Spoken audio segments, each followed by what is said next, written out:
Hello, everyone, and welcome to our sixth session of For Educators by Educators, our summer conversation series about real issues that educators are facing on a daily basis in the classroom.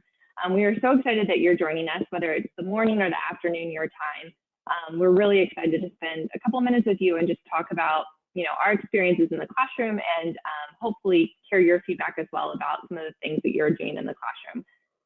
So today we are so excited because we are going to be talking about the topic, building the bridge between special ed and gen ed.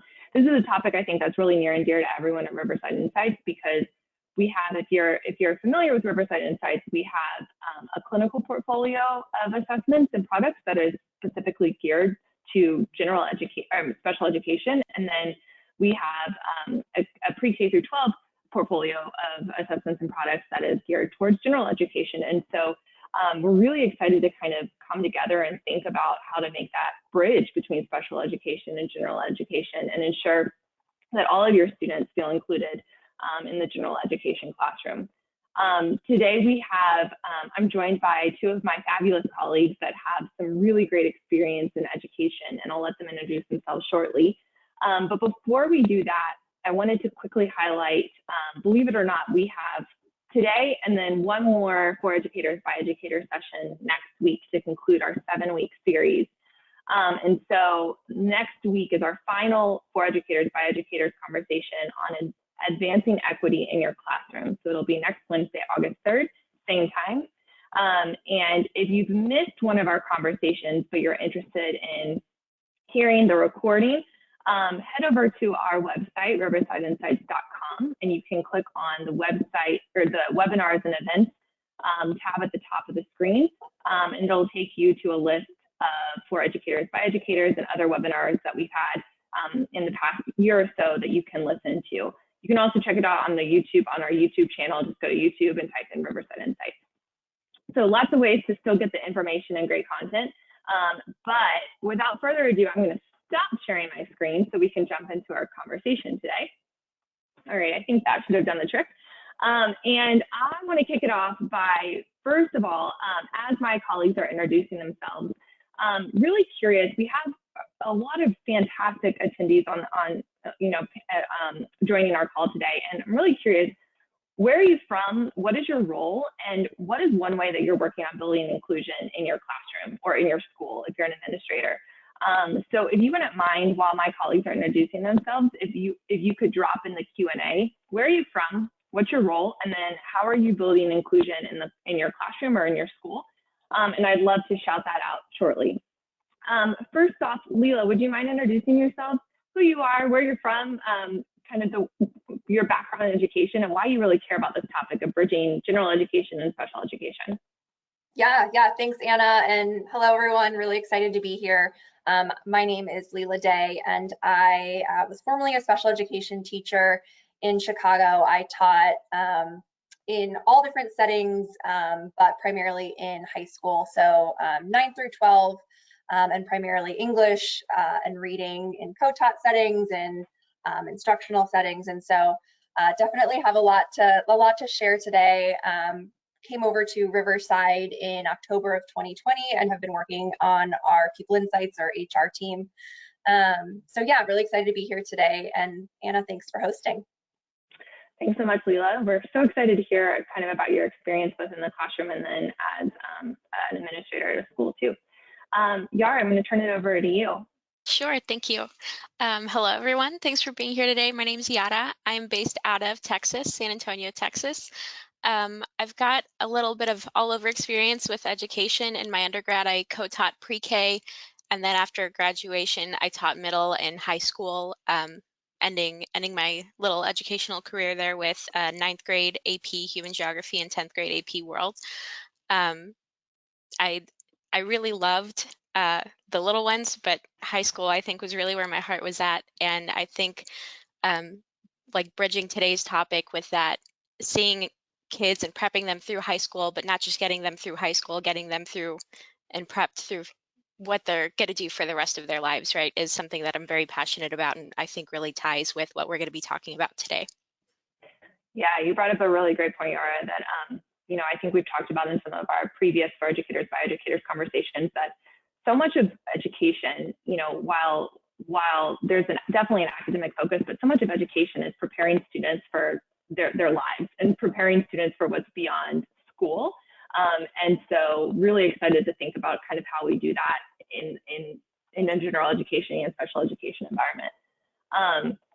And then my name's Anna Hausman. I was an elementary and middle school teacher and a regional assessment director, and taught at very low income school districts where we had a lot of students that were either English language learners or students that were coming to us with some pretty severe learning gaps. And so we employed a lot of different strategies in the classroom through interventions and through different special education groups and pull-out services to ensure that we were giving our students the support that they needed, both academically and emotionally, to catch them up and get them where they needed to go. So while y'all were introducing yourselves, we had a lot of folks chime in the Q&A, which I'm super excited to share out what they said. So Sarah's a school psychologist from New York. Welcome, Sarah. Alexa said she's a school psychologist in South Louisiana, and she's interested in today's session so she can help better support teachers at her school. Welcome, Alexa. We hope we'll be able to give you some strategies that you can deploy to your teachers as well.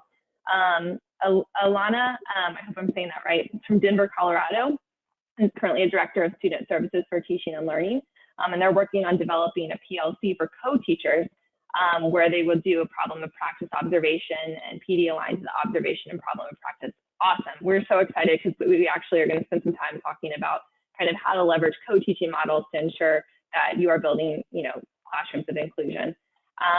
Victoria from Sacred Heart Cathedral School in Knoxville, Tennessee is a middle school interventionist, and she's doing inclusion in the middle school classrooms. Fantastic. She's also part of the Notre Dame PIE program for inclusion. Really exciting, Victoria, and we're so excited that you're here with us this afternoon. And then Megan is from Ohio, and she's an elementary intervention specialist, and she does, to help support inclusion, does mixed grouping, co-teaching, ensuring that all students get the support that they need, not just the students with special services. Absolutely, Megan.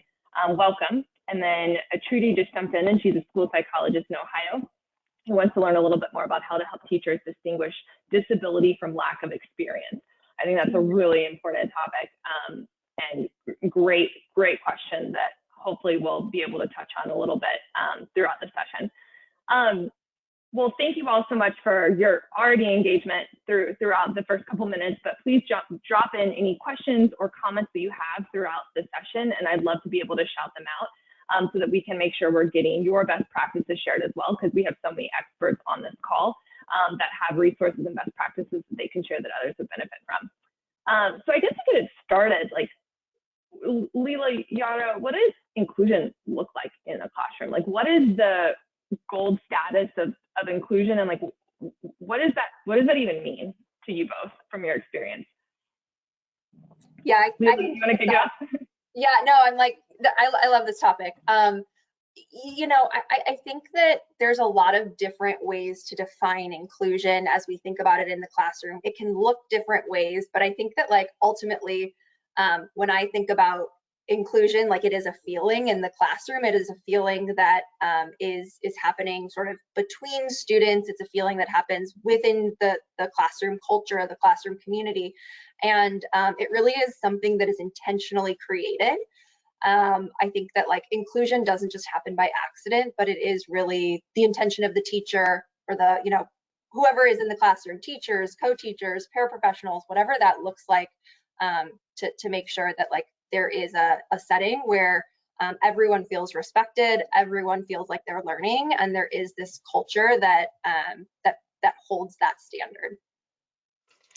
Wow, it's so hard to follow that up. I feel like that was such a beautifully worded answer, but I couldn't agree more. Inclusion really does look like a comfortable space. And when that means, like, all of the moving parts are working together to make sure that everyone fits in, everyone is included, everyone is getting what they need in order to be most successful. And like you said, it's a feeling and it is intentional.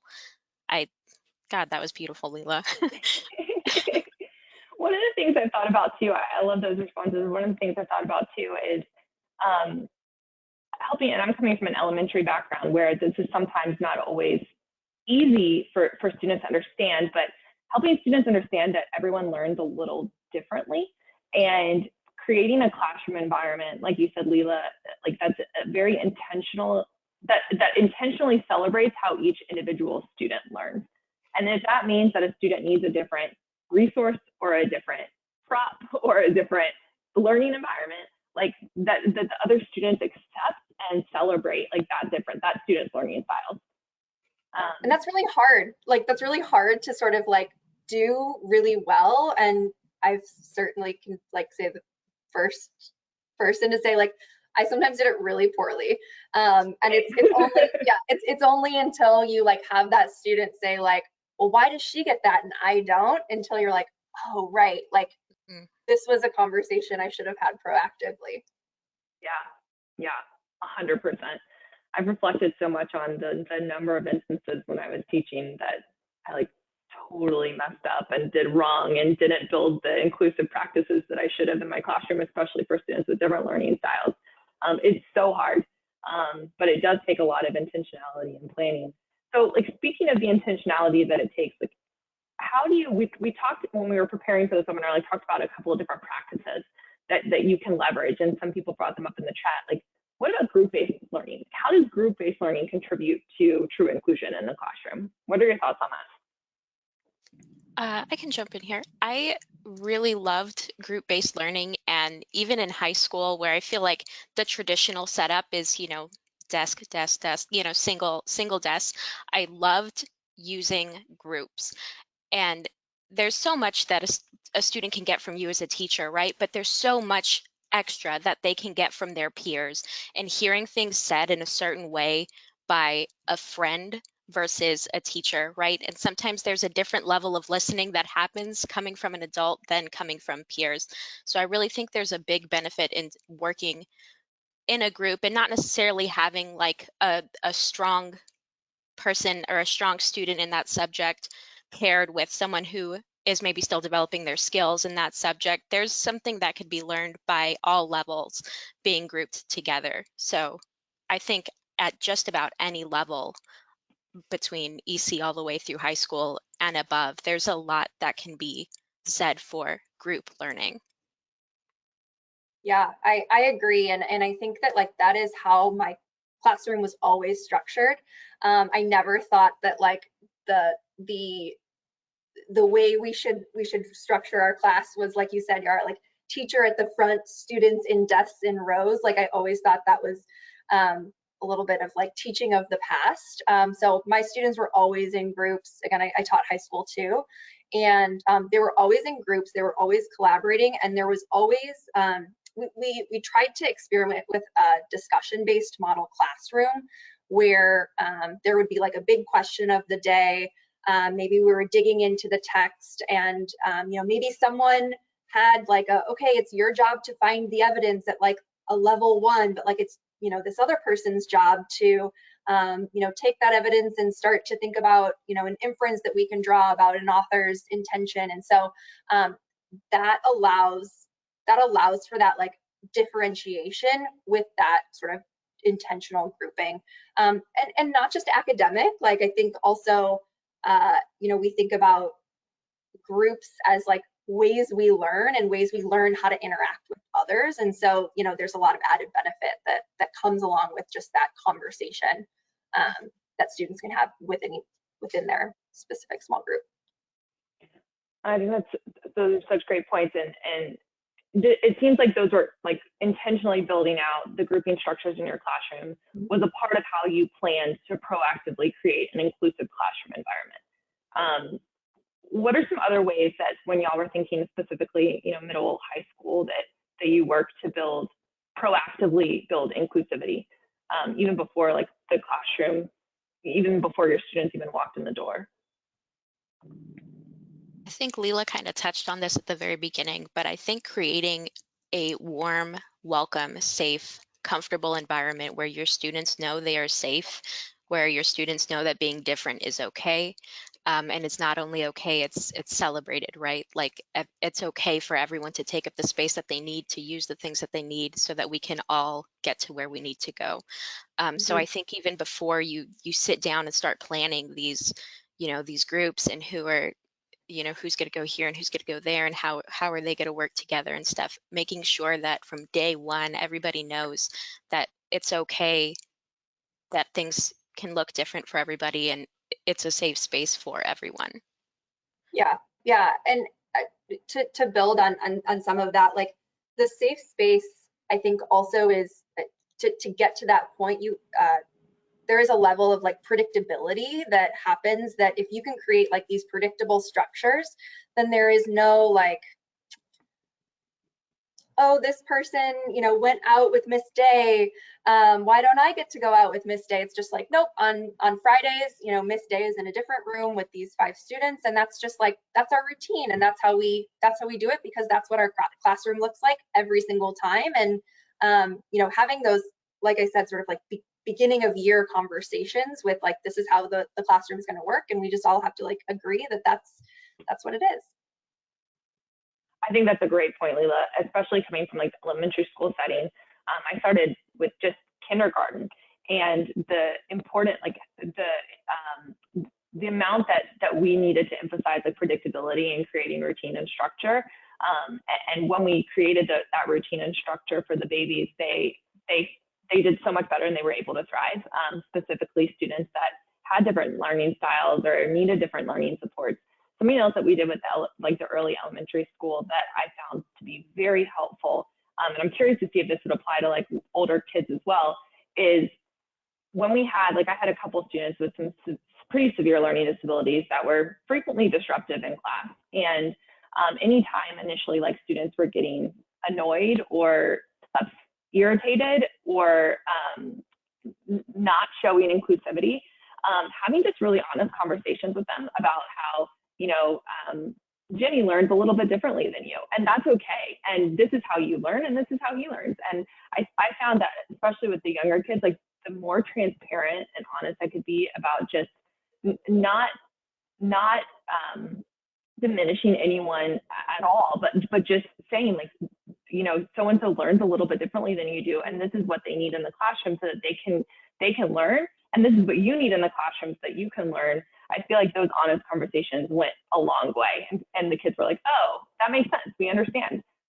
Yeah, and sometimes like grounding it in that, like, this is our classroom culture that you've sort of like established at the beginning, takes it less away from the like the individual student or the individual problem, but the like, hey, these are the sort of like things we've agreed to as a community at the beginning of the year. And so like, because we've agreed to that, like let's like stick to that. Sure. Yeah, I think that's a great point. Like even creating classroom mission statements or shared values at the beginning of the year and revisiting those throughout the year to kind of enhance that culture, I think it's huge. So kind of along with inclusivity, I think there's an element of advocacy, like teaching students to self-advocate for themselves, teaching parents to advocate for their students, teaching peers to advocate for their classmates. What does advocacy look like in the classroom for you both? And like, how do you equip students like to be their own best advocates and to advocate for each other? I had, and I guess this is kind of a personal story about it, but I had a student who was so shy. God bless her. She was so shy and so quiet, but she knew she needed help. And I was kind of like the go-to trusted teacher that she would say, like, Miss, I'm not really getting math, and Miss, this class is so hard. And I'd be like, okay, well, are you having conversations with your teachers about this? And, well, no, I'm nervous that they're going to think I'm dumb, or I'm nervous that they have too much stuff going on, or they're not going to listen. And it was always this conversation, this recurring conversation about how scared she was to speak up for herself. And I remember telling her, I need you to go and talk to this teacher before lunchtime, okay? And I'm going to talk to them after school, but I need you to talk to them first, okay? Like, can you do that for me? Like, just a quick conversation. They're not going to be mad at you. And I would have her like report back to me and like come back and tell me what they said, okay?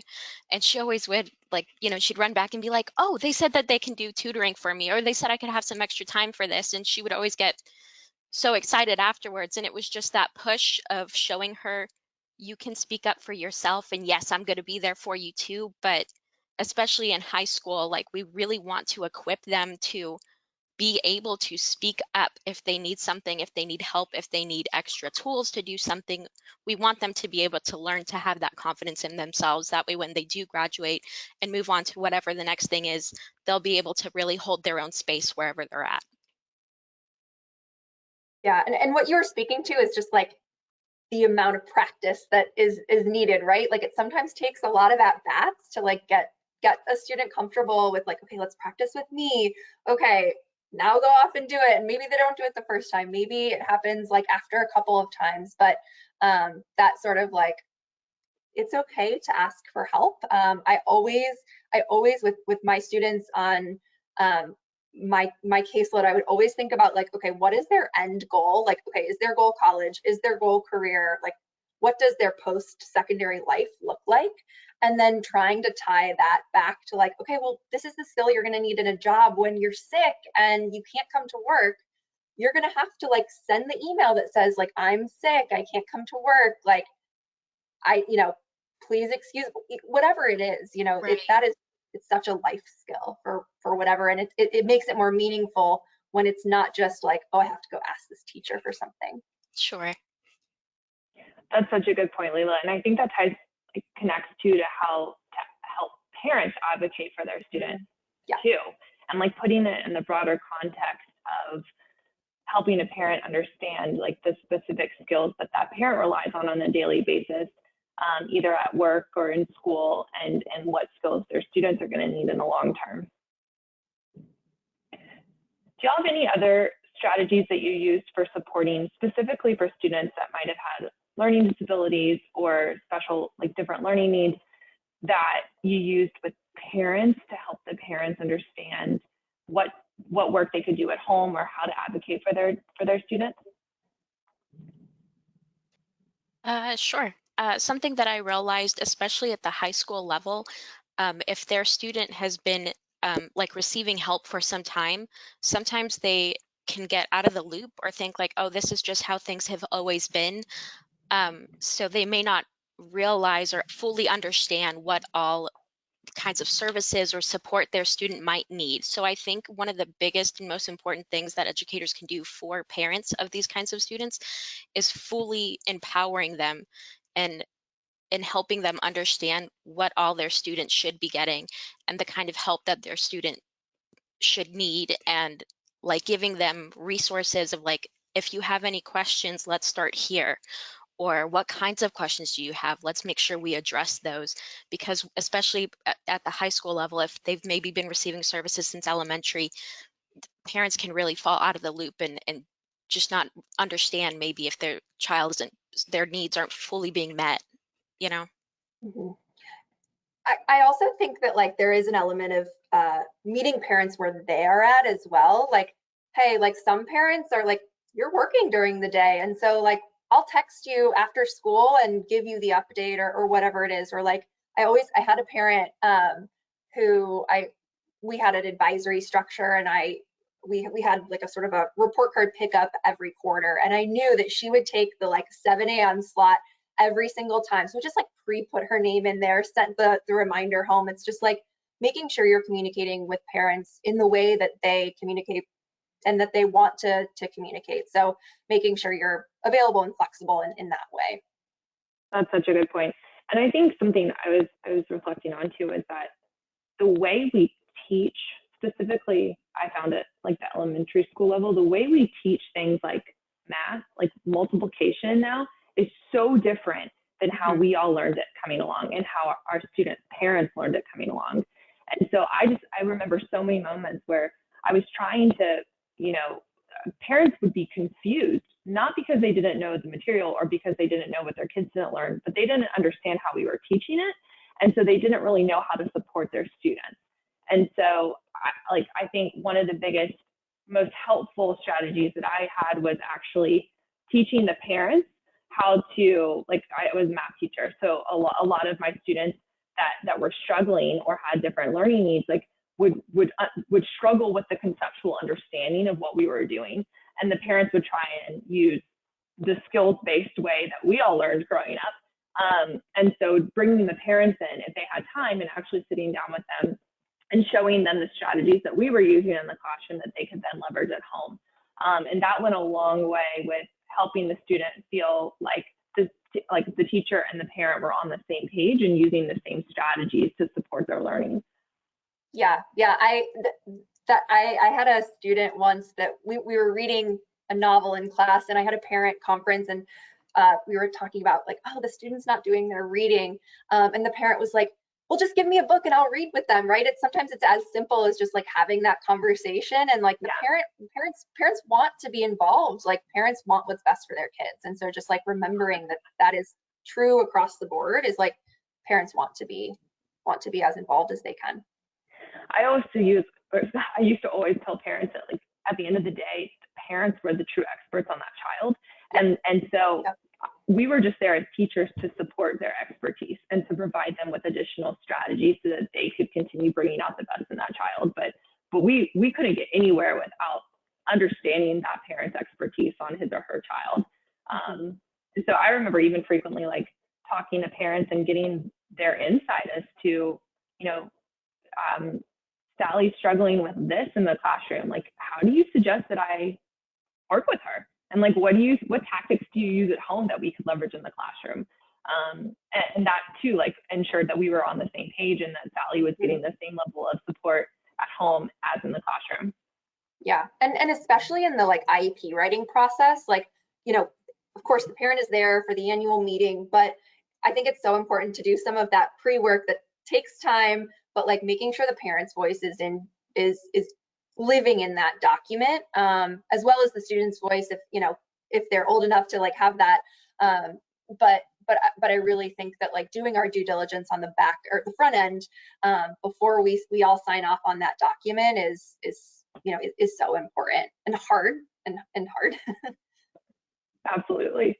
I mean, Leila, speaking of IEPs, I think one of the things that's very challenging as a teacher, whether you're a special education teacher or a general education teacher, is balancing IEP goals with general education curriculum. Mm-hmm. How do you do that? And like, how do you ensure that your students are getting, they're achieving their IEP goals if they have an IEP or a 504, but then also still thriving in a general education classroom? Mm-hmm. Yeah. The balance that everyone is trying to achieve. I think as a service provider, and like as the special education teacher in the classroom, it was my responsibility to know, like, okay, what are the goals that my students are working on this quarter, and do they know what the goals are that they're working on this quarter? And so that's sort of where the groups came in. So it was a lot of intentionality around like, okay, what is the objective for the day, and is there a way to make sure that they're practicing this goal embedded in that objective? Every day is different, but making sure that I'm having that conversation with my co-teacher that's like, okay, this student is their goal is finding text evidence that is related to a claim, and so every single time in the group, like, that's going to be like their task, is they're the one who's doing that. And so I do think that a lot of it is just like that constant communication with a co-teacher. If you're in an inclusion setting, you have a little bit more freedom and ability to do that if you're not in an inclusive setting, if you're not in a co-teaching setting, but just like making sure that that's always top of mind. I feel like coming from the gen ed setting, I feel like I worked a lot of those goals into sort of a goal for everyone, like the one you mentioned about like text with like supporting evidence and that sort of thing. I taught social studies, right? But social studies is very much an English class about the past, right? So it still is very reading heavy, very, citing sources, looking at documents, that sort of thing. So if that's a goal for some of my special needs students, that's a goal that the rest of my students need too. So we can work on that all together. And it's not just a goal that oh, I can check it off for, these 4 or 5 students. That's something everybody needs work on. So a lot of times these goals pertain to, the class at large. So it's something that we can really easily fit in and like have everybody work on this skill, have everybody work on this goal. And it doesn't really single out anybody in the classroom, and everybody gets the extra practice. Yeah, right. It should never feel like you're over here working on this thing by yourself. Like that's not Right. true inclusion. I also think that a lot of the accommodations and modifications that we write into IEPs, while they should be direct and targeted towards the students' needs, a lot of the principles of accommodations and modifications just happen in a classroom where good teaching is happening and good instruction is happening. So, there are a couple of things that are like, okay, this student needs this student needs this, and I'm aware of that, and I know that, and I plan for that. But also, like, could everyone benefit from this? Like, that's a question that I would constantly sort of work with my co-teacher on. I think especially that's so true, especially in this day and age, like post-COVID, where everybody has experienced students falling behind, right? Like it was very hard learning when it first, the pandemic first started, and getting used to online and all of the, it feels like everybody fell a little bit behind, right? And so now it's sort of trying to gain back and move forward, right? And catch up. And so a lot of times all students, like you said, could benefit from some of these like accommodations and stuff. So I think especially now more than ever, it's really easy to make a more inclusive classroom applying some of these different sorts of accommodations that you might see in some of your special needs students' IEPs. Yeah, completely agree. And so many good questions and comments are coming in the Q&A box that I want to shout out. And Alana, I really like what you said, that you try and work to break down some of the standards and grade level objectives to ensure that there are many connections as possible to the gen ed environment. Because at the end of the day, like, special education is designed to ensure that your students are getting access to that general education environment. Like, the end goal is not to it is to help students thrive in the general education setting. I think that's such a good point. A lot of folks are chiming in and said they really like the thought of including the entire class, or thinking about kind of your individual IEP goals as something that would benefit the whole class. We had a couple of questions come in. This is a really interesting one. What do you do when students in high school or in middle school have IEP goals of, with decoding or with more elementary skills? And how do you balance that in the classroom environment when there's such a big gap between, the general education curriculum and the IEP goals? Yeah, that, like, +1 to that person who said that, because that was sort of the thing that was so hard to figure out as a teacher, of reading for 11th and 12th graders who did have like decoding fluency as some of their goals. And so one of the things that someone said to me once that I think is pertinent on this topic is, like, don't allow the student's ability to read diminish the fact that they can still think. And so they can still talk about these like big ideas in the classroom, like that you're talking about if you have like a shared text. But then there's also that specific time that, like I said, like on Fridays, I had students, I pulled out students, and that's the time I would work specifically one-on-one with small groups who had those skills that really did need that one-on-one instruction.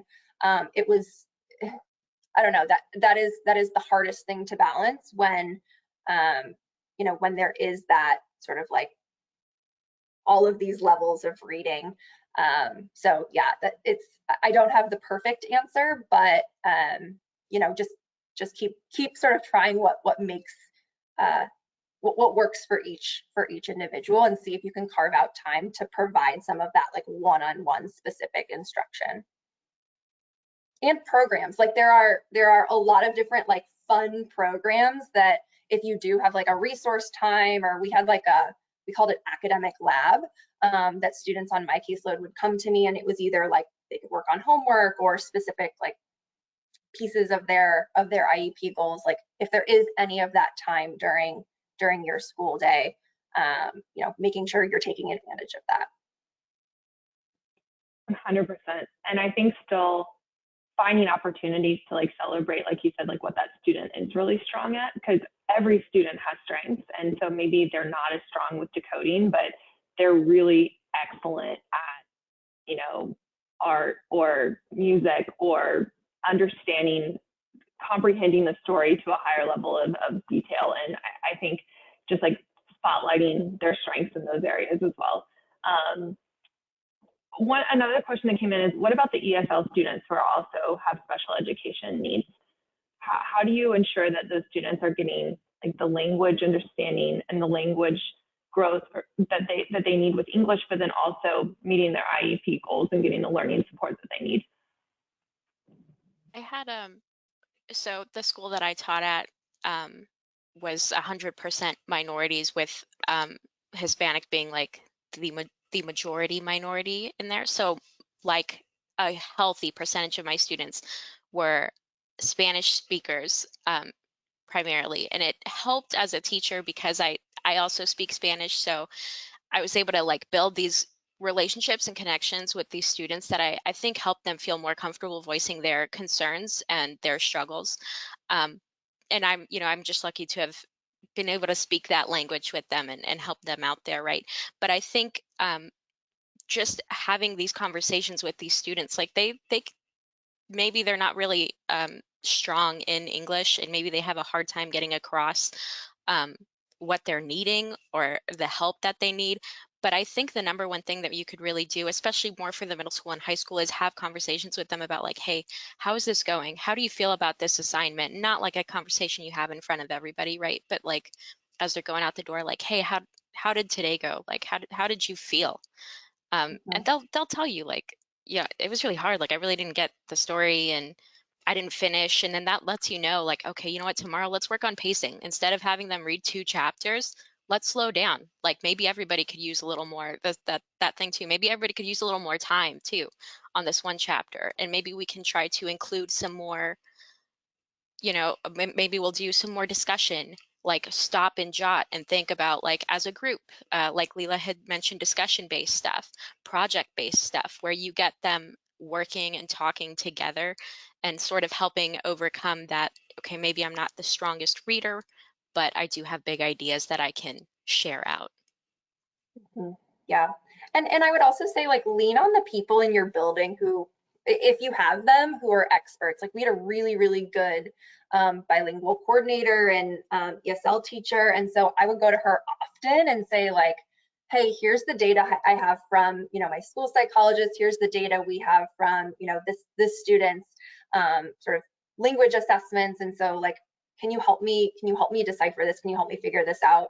Like I'm not the expert. And so really leaning on that expertise and leaning on what the data is telling you to make those decisions as opposed to guessing.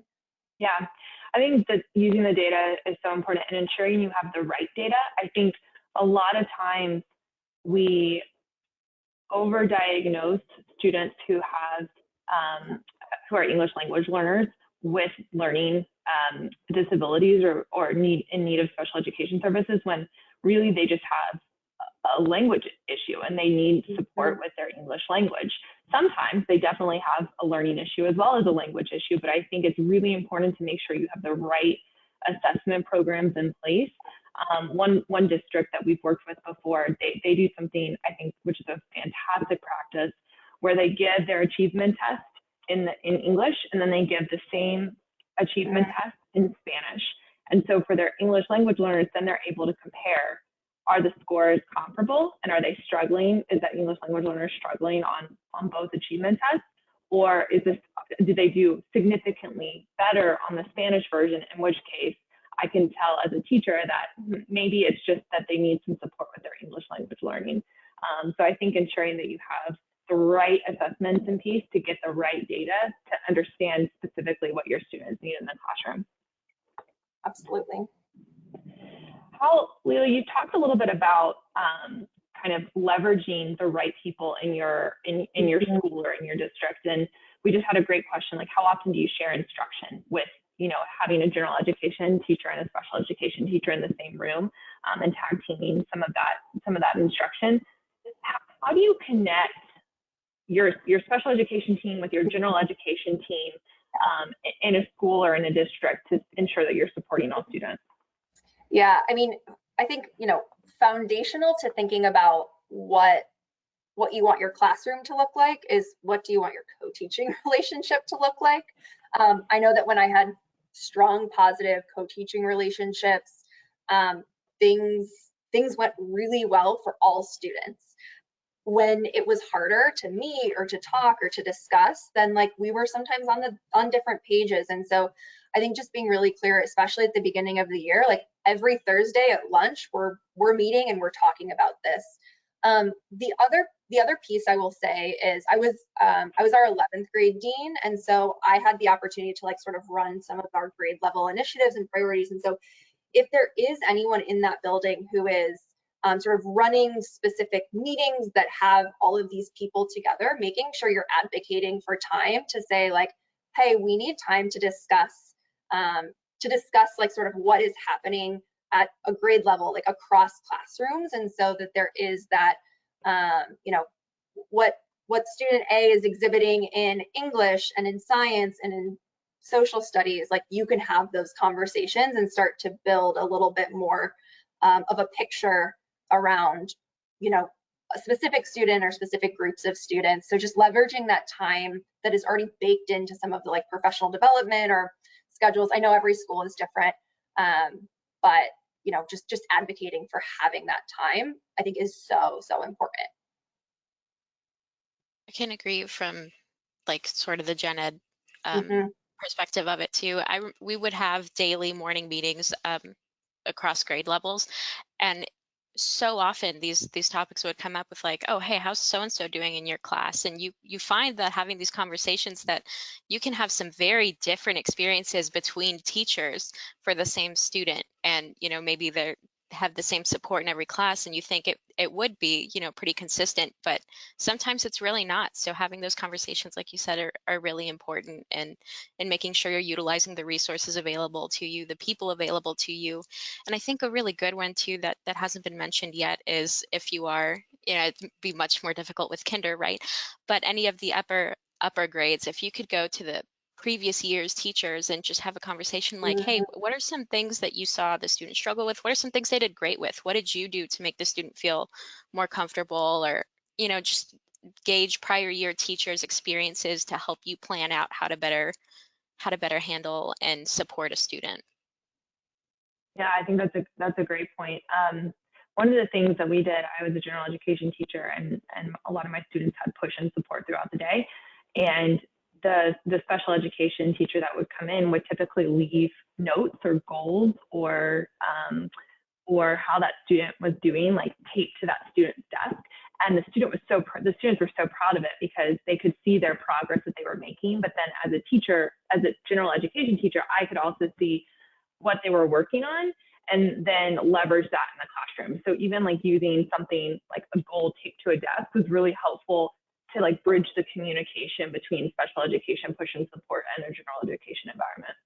Yeah, and like that speaks to like an accommodation that everyone could benefit from. Like I want something on my computer that says like, Leela, you're doing a good job at your job, or whatever it is. Like some of these things are just like I said, sort of great teaching practices.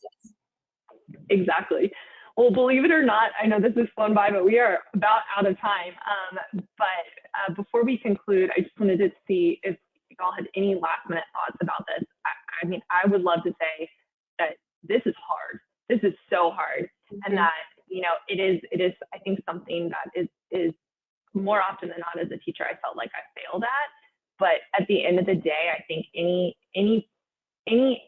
step you're taking to try and ensure that like good teaching is just good teaching for all students, and that these accommodations, whether they're for a specific student with a learning disability or for a student without a learning disability, is just part of good teaching. And I just want to thank everyone on this call for the work that they're doing, over the past couple of years, especially to ensure that students are getting good teaching in the classroom, because I think all of our kiddos deserve great teaching. And I know that everyone on this call is really, really putting in the time and the effort to ensure that students are getting that great teaching. So thank you. Leila and Yara, any last minute thoughts about this topic? Sure. Like Anna said, the fact that you're here means that you care, right? And you want to grow and learn and be able to better support the kiddos that are in your hands. And like Anna, I think we've probably all experienced times where we reflect and say, like, you know what, I did not do a good job here. And I think self-reflection and practice is ultimately the best thing that you can do, because if you reflect on your first year and where you are, you know, now in your career, you know that you've gotten better at a million things. And this is just one of those things that you have to keep considering and keep working at. Yeah, right. The hardest part about teaching is that you do it again the next day. The greatest part about teaching is you get another chance to do it again the next day. So yeah, you know, again, to echo what Anna said and Yara said, I mean, just kudos to everyone on this call for taking some time. I know it's summer for everyone, but you know, really, like, teaching is such an act of reflection. It's an act of courage. It's just, I mean, it is so unique in its practice, and just thank you for the work that you are doing for students across our country. Yeah. Well, with that, I wanted to say thank you again to everyone for taking some time during your summer break to join us for this discussion on bridging the gap between general education and special education. We hope you got something out of this conversation, and thank you so much for everyone who was incredibly engaged in the Q&A throughout today's discussion. Apologies if we didn't get to your comment or question, but we have one more For Educators by Educators conversation coming up next Wednesday on advancing equity in the classroom. So we hope that you'll join us then, and that you'll join us for some future back to school conversations that we'll have coming up in the next few weeks. But with that, I'm going to close this out for today, and have a great afternoon, everyone. Take care.